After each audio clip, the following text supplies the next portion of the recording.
मेरी बेटी बहुत सुंदर थी, इसलिए उसके बहुत अच्छे अच्छे रिश्ते आते थे। मगर वह हर रिश्ते से मना कर देती कि मैं शादी किसी लंगड़े इंसान से ही करूंगी। और मैं मरने से पहले अपनी बेटी की शादी करना चाहती थी, इसलिए अपनी बेटी की शादी एक लंगड़े आदमी से ही कर दी। शादी के बाद मेरी बेटी जब भी मुझसे मिलने आती तो बहुत खुश होती, लेकिन मेरा मरा हुआ पति मेरे सपने में आता और कहता, हमारी बेटी को बचा लो। बिना बताए मैं अपनी बेटी के ससुराल चली गई और यह देखकर तो मेरी जान ही निकल गई कि वह लंगड़ा आदमी तो मेरी बेटी के साथ। मेरी बेटी काव्या के लिए एक डॉक्टर का रिश्ता आया था और यह बात मेरे लिए बहुत ही खुशी की थी, क्योंकि हम जिस छोटे से मोहल्ले में रहते थे वहाँ सालों बाद ही कोई बुला भटका रिश्ता आता था, वरना यहाँ तो किसी किराने की दुकान वाले का रिश्ता आ गया। यह रिश्ते भी बुरे नहीं, लेकिन मैं अपनी बेटी के लिए बहुत ही खास रिश्ता ढूंढ रही थी, क्योंकि मेरी बेटी लाखों में एक थी और बहुत ही सुंदर थी। मैं लड़के की फोटो हाथ में लिए अपनी बेटी के कमरे में आ गई तो उसे बहुत ही उदास पाया। ऐसा लगा जैसे वह किसी गहरी सोच में गुम हो। मैं बोली, काव्या बेटा, क्या बात है, तुम परेशान क्यों हो? कहने लगी, काश मेरे सर पर भी पापा का साया होता तो मैं कितनी खुशनसीब लड़की होती। मैं बोली, काव्या, तुम्हें ना जाने क्या हो गया है, तुमने पहले तो कभी ऐसी बात नहीं की। तो उसने उदासी से अपना सर झुका लिया। फिर मैं बोली, अच्छा, ज़्यादा उदास होने की ज़रूरत नहीं है, देखो तुम्हारे लिए कितने प्यारे से लड़के का रिश्ता आया है। और तो और लड़का डॉक्टर भी है। खाली खाली निगाहों से मेरा चेहरा देखा और बोली, मम्मी जी, क्या यह लड़का लंगड़ा है? काव्या की बात सुनकर मैं हैरान थी। मैं बोली, नहीं काव्या, यह लड़का लंगड़ा नहीं है। मेरी बात सुनकर काव्या बोली, तो फिर मैं इस लड़के से शादी नहीं कर सकती। मैं बोली, यह तुम क्या बकवास कर रही हो काव्या, तो मुझे और ज़्यादा परेशान मत करो। किसी दिन मेरा माथा चढ़ गया ना तो तुम सोच भी नहीं सकती मैं तुम्हारे साथ क्या सुलूक करूँगी। मैं आज तक तुम्हारे लिए लड़के नहीं देखे। पहले तुम्हारे लिए एक इंजीनियर का रिश्ता आया तो तुमने उसको भी इनकार कर दिया, और यहाँ तक कि एक फैक्ट्री मालिक का रिश्ता भी आया, तुमने उसको भी इनकार कर दिया। फिर तुम चाहती क्या हो? तुम्हें क्या समस्या है? तुम जानती भी हो ऐसे रिश्तों के लिए लड़कियाँ मिन्नतें मुरादें मांगती है, मगर तुम तो बहुत ही अजीब हो जो घर आए रिश्ते को इनकार कर रही हो। मैं तो पहले तुम्हारी बातों में आ गई थी, लेकिन अब नहीं आऊँगी। मैं तो ऐसे रिश्ते के लिए हाँ करके ही रहूँगी। काव्या मेरी बात सुनकर फूटकर रोने लगी। बोली, काश आज मेरे पापा होते तो कोई मेरी मर्जी के खिलाफ जाने की बात ना करता। मैं काव्या को रोता हुआ नहीं देख सकती थी। वह मेरी बहुत ही प्यारी बेटी थी और मेरी जिंदगी की इकलौती खुशी थी। उसके आंसुओं के आगे हमेशा ही मैं मजबूर हो जाया करती थी। आज भी मेरा दिल पिघल गया। तो मैं बोली, क्या हो गया काव्या, तुम एक लंगड़े इंसान से शादी क्यों करना चाहती हो? काव्या बोली, मम्मी, मुझे बेवफाई से बहुत डर लगता है। खूबसूरत और जवान मर्दों के लिए तो और भी औरतें होती है, मगर आप खुद सोचो मम्मी, एक ऐसा इंसान जो हर जगह से धुतकारा गया हो, उसे कोई प्यार नहीं करता हो। जब मैं उसका सहारा बन जाऊंगी तो वह मेरी कितनी कदर करेगा। वह मुझे छोड़ने का सोच भी नहीं पाएगा। मम्मी, मेरा पति उम्र भर मेरा होकर रहेगा और हमेशा मुझसे वफा करेगा, और फिर इस तरह तो भगवान भी मुझसे राजी हो जाएंगे। और अगर ना कि मैं किसी का सहारा बनूंगी तो भगवान मेरा सहारा बन जाएंगे। आप ही समझ ले कि मैं यह सब भगवान को खुश करने के लिए कर रही हूँ। काव्या की बात सुनकर मैं उसकी शक्ल देखते ही रह गई थी। फिर कुछ भी कहे बिना उठकर मैं कमरे से बाहर आ गई। मेरी बेटी पहले तो बहुत ही खुश मिजाज हुआ करती थी, बहुत ही चंचल हुआ करती थी, मगर अपने बाप के मरने के बाद से वह बहुत ही उदास रहने लगी थी। छोटी छोटी सी बातों को भी दिल पर ले लिया करती थी और ऐसी ऐसी बातें सोचने लगी थी जो आप लोग तो सोच भी नहीं सकते थे। यह बात है कि काव्या दूसरों के एहसास को समझती थी, मगर मैं यह बात सोचकर डर जाया करती थी कि जिस इंसान को खुद सहारे की ज़रूरत हो वह मेरी बेटी का सहारा कैसे बनेगा। वह मेरी बेटी का दुख दर्द में कैसे साथ देगा। उसने बाप के बगैर जिंदगी गुजारी, अभी कैसे पति के साथ जिंदगी गुजारेंगी जो उसका ख्याल भी नहीं रख सकता, जो उसके साथ चल भी नहीं सकता। मैं कुछ समय के लिए इस बात को छोड़ दिया था। मैंने सोचा कि कुछ दिन गुजर जाएंगे तो मैं काव्या से दोबारा बात करने की कोशिश करूंगी। हो सकता है कि वह मेरी बात मान ले। इस काम के लिए मैंने काव्या को 2-3 दिन का समय दिया था कि अच्छे से सोच समझ ले, तभी कोई फैसला करे। इस बात को 3-4 दिन गुजर चुके थे। इस बारे में मैं काव्या से बात करना ही चाहती थी, लेकिन इससे पहले ही शायद कुदरत को कुछ और ही मंजूर था। चौथे दिन सुबह ही मेरी तबीयत खराब थी, बार बार मेरा दिल घबरा रहा था और ठंडी ठंडी पसीने भी आ रहे थे। मैंने दिल में सोचा कि काव्या को कह दूं कि मुझे किसी डॉक्टर के पास लेकर चले, मगर और मेरी तकलीफ और परेशानी देखकर घबरा जाए, इसलिए मैं खुद से ही सारी तकलीफ लेती रही। तभी मेरे बाजू में दर्द होने लगा और बाजू से होता हुआ सीने तक जा रहा था। अचानक मेरी आंखों के सामने अंधेरा छाने लगा और मेरे कानों में साय साय होने लगी थी। जब मेरी आँख खुली तो मैं खुद को नलियों और अलग अलग तरीके की मशीनों से जकड़ा हुआ पाया था। एक बार फिर से मेरी आंखों के सामने अंधेरा हो गया था। अगली बार जब मुझे होश आया तो मुझे बहुत ज़्यादा दर्द महसूस हो रहा था। दर्द के मारे मैं कहाँ रही थी। एक नर्स भागकर मेरे पास आई थी। उसने मुझे दर्द का इंजेक्शन लगा दिया था। तब मैं बोली, मेरी बेटी काव्या कहाँ है? तो नर्स ने कहा कि मैं अभी आपकी बेटी को बुलाती हूँ। थोड़ी देर के बाद काव्या मेरे पास आ गई थी। वह मेरी हालत देखकर रोती जा रही थी। फिर कहने लगी, मम्मी आप इतनी तकलीफ में थी और आपने मुझे बताया भी नहीं, सब कुछ अकेले ही बर्दाश्त करती रही। मम्मी आपने ऐसा क्यों किया? मम्मी आपको इतना बड़ा हार्ट अटैक हुआ है कि आपकी जान भी जा सकती थी। मैंने उसे दिलासा देने के लिए अपने हाथ उठाने चाहे, लेकिन कमजोरी इतनी थी और ना ही बोला जा रहा था। नर्स ने मुझे आराम करने के लिए कहा था। मैं चुपचाप लेट गई। काव्या को भी नर्स बाहर ले गई थी। अब मैं खुद से ही सवाल पूछ रही थी जो थोड़ी देर पहले काव्या ने मुझसे पूछा था। मेरे अलावा उसका इस दुनिया में कोई नहीं था। यह तो भगवान की कृपा थी कि उसने मुझे अपनी कृपा से दोबारा जिंदगी दी थी। अब मैं सोच लिया था कि जैसे ही मैं ठीक होकर घर जाऊंगी, मैं डॉक्टर के माँ बाप को बुलाकर रिश्ता पक्का कर दूंगी। कुछ दिनों बाद मुझे हॉस्पिटल से छुट्टी मिल गई थी। डॉक्टर ने बहुत ही ज़्यादा ध्यान रखना बोला था और यह भी कहा था कि आप जितनी जल्दी हो सके अपनी ओपन हार्ट सर्जरी करवा लें। मगर मेरी सोच अभी इन चीज़ों की तरफ नहीं जा रही थी। मैं अपनी बेटी का घर बसा हुआ देखना चाहती थी। मुझे घर आए हुए पूरे 2 दिन हो चुके थे। काव्या ने मेरी इतनी सेवा की थी कि मैं उसके लिए हरदम दुआएं मांगा करती थी। एक दिन मैंने काव्या का हाथ पकड़ लिया और कहा, काव्या अगर मैं तुमसे कोई चीज़ मांगूं तो तुम दोगी? उसकी आंखें भीग गई और बोली, मम्मी अगर आप मुझसे मेरी जान भी मांगे तो वह भी मैं आपको देने से मना नहीं करूंगी। मैं बोली, काव्या तुम्हारे लिए बहुत ही अच्छे लोग हैं, लड़का भी पढ़ा लिखा है, सुलझा हुआ है। मैं चाहती हूँ कि तुम्हारी शादी उस डॉक्टर से ही हो जाए और जल्द से जल्द तुम्हारा घर बस जाए। मैं तुम्हें यूं बेसहारा छोड़कर मरना नहीं चाहती। मेरी बात सुनकर काव्या के चेहरे का रंग फीका पड़ गया। मम्मी मैं आपसे सिर्फ एक चीज़ मांगी है। मुझे आपने होने वाले पति से कोई भी मतलब नहीं है। मैं तो बस यही चाहती हूँ कि मेरा होने वाला पति लंगड़ा हो। क्या आप मेरी इतनी सी ख्वाहिश भी पूरी नहीं कर सकती? वैसे तो हर वक्त मेरी मोहब्बत का दाम बढ़ाती रहती है। मैं बोली, काव्या तुम्हारी फरमाइश और क्या है? मैं अपनी इतनी खूबसूरत और इकलौती बेटी की शादी एक लंगड़े इंसान के साथ नहीं कर सकती। मेरी बात सुनकर काव्या बोली, चाहे आपकी बेटी जिंदगी भर कुंवारी ही क्यों न रह जाए। मैं समझ चुकी थी कि काव्या अपनी जीत से पीछे नहीं हटने वाली है। मजबूर होकर मैंने हथियार डाल दिए। अगर मैं हथियार नहीं डालती तो फिर मेरी बच्ची जमाने की ठोकरें खाने के लिए रह जाती। मेरी जिंदगी का क्या भरोसा था। आज हूँ कल ना रहूँ। फिर मैं रिश्ते करने वाली इस औरत से कहा जो डॉक्टर का रिश्ता लेकर आई थी। मैंने उससे कहा कि तुम अब मेरे घर किसी भी डॉक्टर या इंजीनियर का रिश्ता लेकर मत आना। तो मेरी बेटी काव्या के लिए किसी लंगड़े लड़के का रिश्ता लेकर आना। मेरी बात सुनकर वह औरत मुझे हैरत से देखने लगी और बोली, ये कैसी बातें कर रही हो तुम? तुम्हारी बेटी तो लाखों में एक है। तुम्हारी बेटी को देखा है, उससे शादी करने की ख्वाहिश रखता है। फिर तुम अपनी बेटी की शादी एक लंगड़े लड़के से क्यों करना चाहती हो?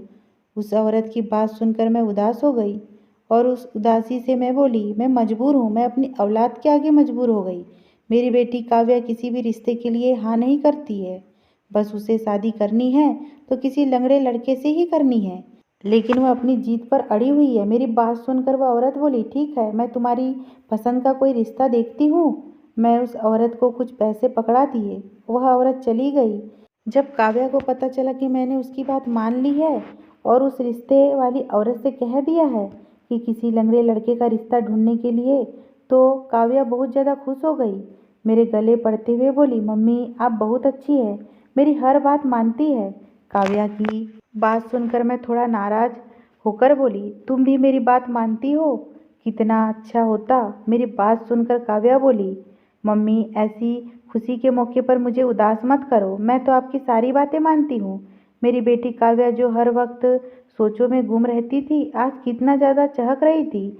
हर वक्त उदास रहने वाली काव्या के चेहरे पर खुशियाँ लौट आई थी और काव्या की खुश रहने से मेरे घर में भी तितलियों सी उड़ने लगी थी। मेरे घर का माहौल खुशहाल हो गया था, लेकिन मैं अपनी बेटी के बारे में सोचती रहती थी कि पता नहीं आगे इसके साथ क्या होगा। मैंने सोचा कि रिश्ता मिलाने में वक्त लगेगा, लेकिन मेरी उम्मीद से उल्टा हुआ, क्योंकि रिश्ता जल्दी मिल गया। तीसरे चौथे दिन ही वह हमारे घर आ गई। जैसे ही रिश्ता करने वाली हमारे घर आई, काव्या उठकर फौरन किचन में चली गई और चाय बनाने लगी। मुझे ऐसा लग रहा था। मैंने उस औरत को बिठाया, बोली, आओ देवी, कैसी हो? कोई रिश्ता मिला? वह बोली, दीदी मैंने तो आपको ना जाने कितने रिश्ते दिखाए, लेकिन आपको इतने अच्छे अच्छे रिश्ते पसंद नहीं आए। फिर मैं आपके कहने के मुताबिक आपकी मर्जी का लड़का ढूंढ दिया है। लड़के की खासियत क्या बताऊँ, बस लड़का लंगड़ा है, इससे ज़्यादा उसमें कोई बात नहीं है। काव्या बोली, आंटी हमें और कुछ चाहिए भी नहीं, मुझे तो लड़का की तस्वीर भी नहीं देखनी, बस मुझे इतना ही चाहिए था कि लड़का लंगड़ा होना चाहिए, और वह मुझे मिल गया। इससे पहले देवी कोई भी रिश्ता लेकर आती तो काव्या पास भी नहीं भटकती थी, लेकिन आज जैसे खुशी उसके चेहरे से टपक रही थी। मैंने पूछा, देवी लड़का क्या करता है? एक लंगड़ा लड़का क्या कर सकता है? कभी कभी अपने बाप की किराने की दुकान पर जाकर बैठ जाता है। इसके अलावा उनके घर भी छोटी सी गली में है और बहुत पुराना बना हुआ है, बस किसी तरह अपनी ज़िंदगी की गाड़ी को खींच रहा है। उस लड़के के बारे में मैंने आपको सब कुछ साफ साफ बता दिया है, अब आगे आपकी मर्जी। लड़के की हालत सुनकर मैं थोड़ा चिंतित हो गई थी। मैंने कहा, देवी तुम कोई दूसरा लड़का ढूंढो, लड़का लंगड़ा हो लेकिन अच्छे खाते पीते घर से होना चाहिए। मैं अपनी बेटी की शादी इतने गरीब घर में नहीं दे सकती। मेरी बात सुनकर काव्या बोली, नहीं आंटी, मेरे लिए दूसरा रिश्ता ढूंढने की कोई ज़रूरत नहीं है, आप इसी लड़के से मेरी शादी करवा दे। आप कल ही उन लोगों को यहाँ बुलाकर बात पक्की कर दो। मैंने गुस्से से काव्या को डांट दिया। काव्या हम कोई दूसरा लड़का देख लेंगे। मेरी बात सुनकर काव्या बोली, नहीं मम्मी, जो रिश्ता आ गया है सो आ गया, अब इसी रिश्ते को ओके कर दे। मजबूर होकर मैंने देवी से कह दिया कि कल लड़के वालों को यहाँ बुला लो। मैंने सोचा था जब लड़के वाले आएंगे तो कुछ ना कुछ कमी निकाल कर मैं मना कर दूंगी, लेकिन जब अगले दिन लड़के वाले आए तो मैं उन लोगों को देखकर चौंक गई। वह तो गरीबों की हालत से बहुत ज़्यादा सोच रही थी, बोलने चलने के अंदाज से भी गंवारपन झलक रहा था। मैंने काव्या से कहा, अभी सोच लो, तुम्हारे पास अभी टाइम है। लेकिन काव्या नहीं मानी, उसकी आंखों में तो पट्टी बंधी हुई थी। उसने कहा, मुझे ये रिश्ता पसंद है, आप लोग हाँ कर दो। अब मुझे समझ आया कि माँ बाप अपनी औलाद के सामने कैसे मजबूर हो जाते हैं। कुछ दिनों से मेरी तबीयत खराब रहने लगी थी, सीने में हल्का हल्का दर्द रहने लगा था। मुझे तो ऐसा लगने लगा था कि जैसे यह दर्द मेरी जल्दी से जान लेकर छोड़ेगा। बस इसी डर के चलते मैं शादी के लिए हाँ कर दी। लड़के वालों ने शादी बहुत ही सादगी से करी और ना ही हम अपनी तरफ से कुछ कर पाएंगे। मैंने कभी नहीं सोचा था कि मैं अपनी लाडली इकलौती बेटी की शादी ऐसे करूंगी। एक तो मेरी बेटी मुझे छोड़कर जा रही थी और ऊपर से रिश्ता भी मुझे बिल्कुल पसंद नहीं था। 8 दिन के बाद शादी थी, शादी का इंतजाम तो करना नहीं था, बस जैसे तैसे करके यह दिन निकल गए और फिर काव्या की शादी हो गई। काव्या अपने ससुराल चले गई। मैं अपने दिल को समझाती रह गई। काव्या की जुदाई मुझे बर्दाश्त नहीं हो रही थी, लेकिन दिल को समझाया कि दस्तूर है, बेटियां तो पराया धन ही होती है, एक न एक दिन अपने माँ बाप को छोड़कर चली ही जाती है। पूरी रात में काव्या की खुशियों की दुआएं मांगती रही। काव्या के ससुराल चली गई। हमारे यहाँ एक रिवाज होता है, शादी के दूसरे दिन दुल्हन के ससुराल से नाश्ता जाता है, तो यह रस्म मुझे पूरी करनी थी। काव्या के ससुराल पहुंचकर और वहाँ के हालात देखकर मेरे दिल को धक्का लगा था। उन लोगों के हालात तो बहुत ही खराब थे। 2 कमरों का मकान था, घर में साफ सफाई भी नहीं थी और उसकी सास भी बहुत ही अजीब औरत थी। मुझे देखकर उसने इंसानियत के नाते भी नहीं कहा कि बैठ जाओ, उल्टा कहने लगी, बहन जी हम गरीब लोग हैं, रोज रोज मेहमान अफोर्ड नहीं कर सकते। अगर आप रोज रोज हमारे घर आएंगे तो सोच लेना परेशानी आपकी बेटी को ही होगी। काव्या पास ही खड़ी अपनी सास की बातों को सुन रही थी, लेकिन वह कुछ भी नहीं बोली। मैं बोली कि मैं तो यह नाश्ता पहुंचाने आई थी, यह रस्म होती है। अच्छा, मैं अब चलती हूँ।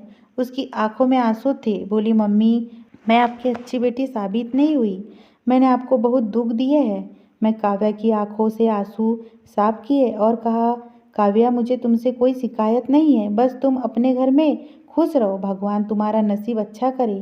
काव्या बोली, मम्मी, आप मेरी एक बात मानोगी? हाँ, मैं सर हिला दिया। तो काव्या बोली, मम्मी, आप मेरे ससुराल में मत आना। जब यह लोग आपकी बेइज्जती करते हैं तो मुझे अच्छा नहीं लगता। मैं खुद ही आपसे मिलने आया करूँगी। मैंने हाँ में सर हिलाया और कहा, काव्या, अपना ध्यान रखना। यह कहकर घर वापस आ गई। मैं काव्या के सामने बहुत हौसला दिखाया था।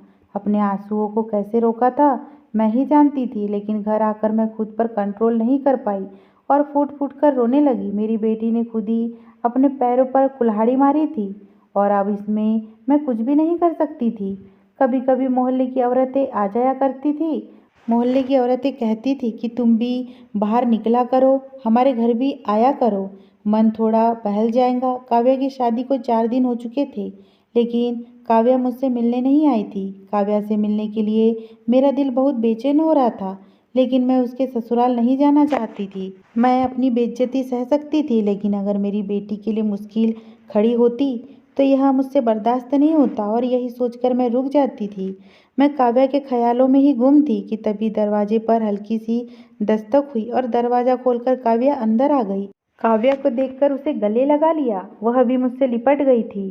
खुशी के चलते हुए बोली, मम्मी, आपकी बहुत याद आ रही थी, इसलिए आपसे मिलने चली आई। मैंने कहा, काव्या, मुझे भी तुम्हारी बहुत याद आ रही थी, लेकिन मैं तुम्हारी सास की वजह से तुम्हारे घर नहीं आई थी। बोली, आपने बहुत अच्छा किया जो आप नहीं आई, क्योंकि मेरी सास बहुत अजीब औरत है।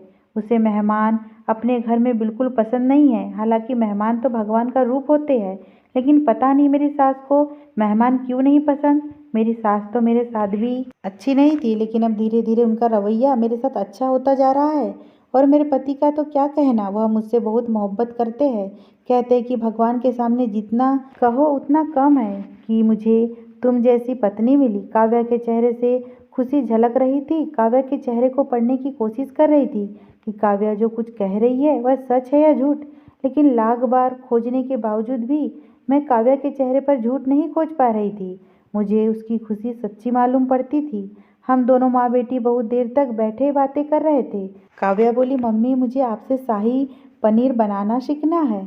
मेरे पति अर्जुन को बहुत पसंद है। हम दोनों माँ बेटी किचन में आ गए और मैं उसे शाही पनीर बनाना बता रही थी।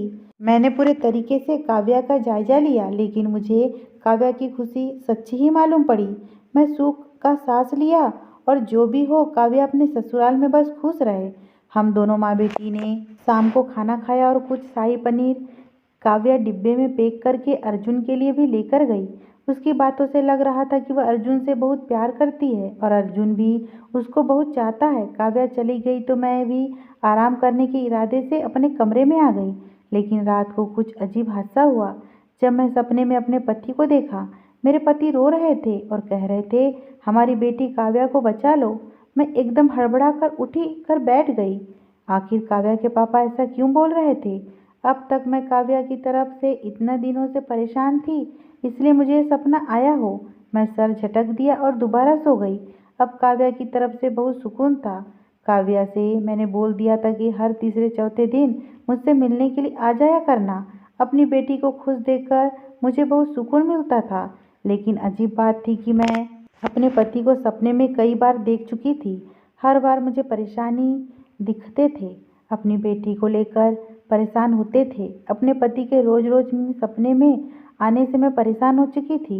अपने दिल की तसल्ली के लिए मैंने काव्या से पूछा कि काव्या, सच सच बता, तू अपने ससुराल में खुश तो है ना? काव्या ने मुझे यकीन दिलाया कि मम्मी, मुझे मेरे ससुराल में कोई तकलीफ नहीं है, आप मेरी बिल्कुल भी चिंता ना करें। 2-3 दिन के बाद जब मुझे काव्या के पापा फिर सपने में दिखाई दिए तो फिर मैं बहुत ज़्यादा बेचैन हुई थी। अगले दिन मैंने सोचा कि क्यों ना खुद अपनी आंखों से चलकर देख कर आऊँ कि काव्या अपने ससुराल में कैसी रहती है। मैं बिना बताए ही काव्या के ससुराल पहुंच गई। मुझे बहुत ज़्यादा चिंता होने लगी। लकड़ी का पुराना गेट था, कहीं कहीं से टूटा हुआ था। दरवाजे के छेद में से मैंने झाँक कर देखा तो अंदर ऐसा लगा जैसे भूतों का डेरा हो। वहाँ किसी के भी रहने का आसार नजर नहीं आ रहे थे। मैं बहुत ज़्यादा घबरा गई। मैंने आस पड़ोस में मालूम किया तो उन लोगों ने ऐसी बात बताई जिसे सुनकर मैं और भी ज़्यादा परेशान हो गई। उन लोगों ने बताया कि यह घर तो ना जाने कब से खाली पड़ा है। कुछ समय पहले कुछ लोग यहाँ रहने के लिए आ गए थे, शादी होने के फौरन बाद चले गए थे। जब मैंने पूछा कि वह लोग कहाँ गए, आपको कुछ पता है, तो सबने यही कहा कि हमें उन लोगों के बारे में कुछ नहीं पता। बहुत ही अजीब से लोग थे, किसी से बातचीत करना बिल्कुल भी पसंद नहीं करते थे, इसलिए हम भी उन लोगों से बहुत कम बोलते थे। भगवान, पता नहीं मेरी बेटी किन लोगों में फंस गई है। मुझे कुछ भी समझ में नहीं आ रहा था कि क्या करूं। मेरी बच्ची का कुछ अता पता ही नहीं चल रहा था। मैंने ये 2 दिन बहुत ही परेशानी से गुजारे। तभी काव्या तीसरे दिन मुझसे मिलने के लिए आ पहुंची, लेकिन मैं काव्या पर जाहिर नहीं होने दिया कि मैं उसके ससुराल गई थी। हर बात की तरह काव्या आज भी बहुत खुश लग रही थी। बातों बातों में मैंने उससे कहा, काव्या, मैं तुम्हारे घर आना चाहती हूँ। मेरी बात सुनकर काव्या बोली, नहीं मम्मी, भगवान के लिए ऐसा बिल्कुल भी मत करना। मेरी सास का रवैया मेरे साथ बहुत अच्छा हो गया है, ऐसा ना हो कि आपके आने से वह फिर बिगड़ जाए। शाम को काव्या अपने घर वापस चली गई, लेकिन इस बार जब काव्या अपने घर जाने लगी तो मैं चुपके से काव्या का पीछा किया। मैं काव्या के घर को देखना चाहती थी, उसके घर का एड्रेस लेना चाहती थी कि काव्या कहाँ रहती, कैसे रहती। लेकिन काव्या का रिक्शा एक ऐसी जगह पर जाकर रुका जिसे देखकर मैं चौंक गई। काव्या घर के अंदर जा रही थी। मैं भी जल्दी से अपनी रिक्शा से उतरी और उसके पीछे पीछे अंदर घर में दाखिल हुई। बहुत ही सुंदर बंगला था। जैसे ही काव्या घर के अंदर दाखिल हुई, एक औरत उसे बातें सुनाने लगी। बोली, आ गई महारानी, कोई इनका स्वागत तो करो। तभी काव्या का पति बीच में आ गया। मेरी मर्जी से गई थी, और सबसे हैरत की बात तो यह भी थी कि काव्या का पति अर्जुन लंगड़ा नहीं था। वह तो अपने पैरों से चलकर काव्या के पास आया था। तभी अर्जुन की नज़र मुझ पर पड़ चुकी थी। वह मुझे देखते हुए बोला, आंटी जी आप। काव्या की सास मुझे देखते ही गुस्से के मारे पैर पटकते हुए वहां से चले गई। काव्या मुझे अचानक अपने सामने देखकर बहुत ज़्यादा डर गई थी। वह जल्दी से मेरे पास आई और हाथ जोड़ते हुए बोली, मम्मी मुझे माफ़ कर दे, मैं आपको धोखा दिया है, लेकिन मैं क्या करती। मैं अर्जुन से बहुत प्यार करती थी, उसके बिना जिंदा नहीं रह पाती, लेकिन मुझे पता था कि आप अर्जुन से मेरी शादी कभी नहीं होने देंगी। इतना सुनते ही मैं गुस्से के मारे थरथर कांपने लगी थी। काव्या इतना बड़ा धोखा मुझे कैसे दे सकती थी।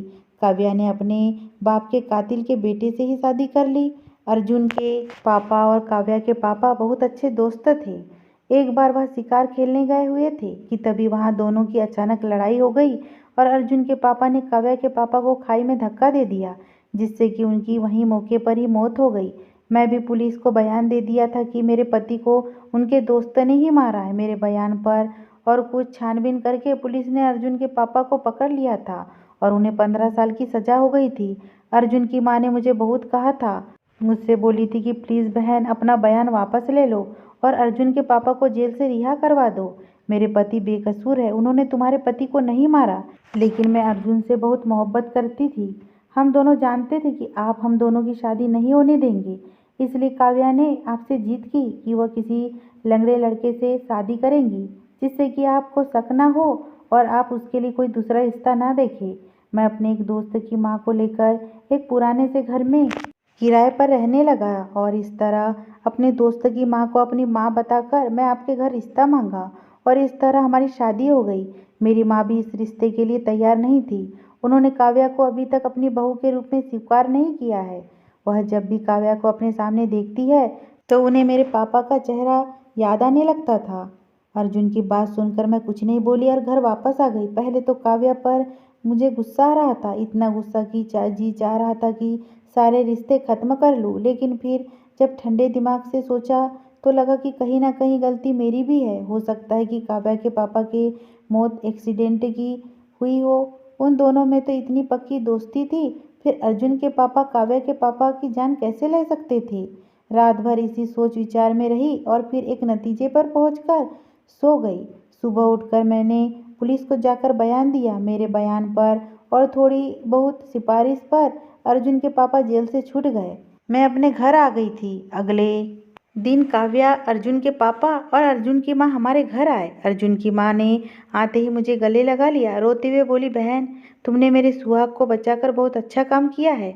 मेरे दिल के अंदर गुस्सा भरा हुआ था, इसलिए काव्या को भला बुरा कहती रहती थी। काव्या तो बहुत ही अच्छी है। मैं उसे ना जाने क्या क्या बातें सुनाती रहती थी, लेकिन वह मुझे पलटकर जवाब नहीं देती थी। और तभी हमारे दिल को सुकून मिलेगा। अर्जुन के पापा ने भी माफ़ी मांगी, लेकिन मैंने उन्हें रोक दिया कि माफ़ी मांगने की कोई ज़रूरत नहीं। शायद मुझे यह काम बहुत पहले कर देना चाहिए था, बल्कि उल्टा आप लोग मुझे माफ़ कर दें। जो मैंने आपको इतना परेशान किया, मेरी वजह से आपको इतने साल जेल में रहना पड़ा। बस अब हमारे बच्चे आपस में खुश रहे और हमें क्या चाहिए। सबने गर्दन हिलाई और सबके चेहरे पर खुशियाँ ही खुशियाँ थी। मैंने आगे बढ़कर काव्या को गले लगा लिया, अर्जुन को अपने दामाद के रूप में भी, और काव्या की सास ने अपने बहू के रूप में खुशी खुशी स्वीकार कर लिया था। अगर ये स्टोरी आपको पसंद आई दोस्तों, तो प्लीज़ मेरे चैनल को सब्सक्राइब करना बिल्कुल ना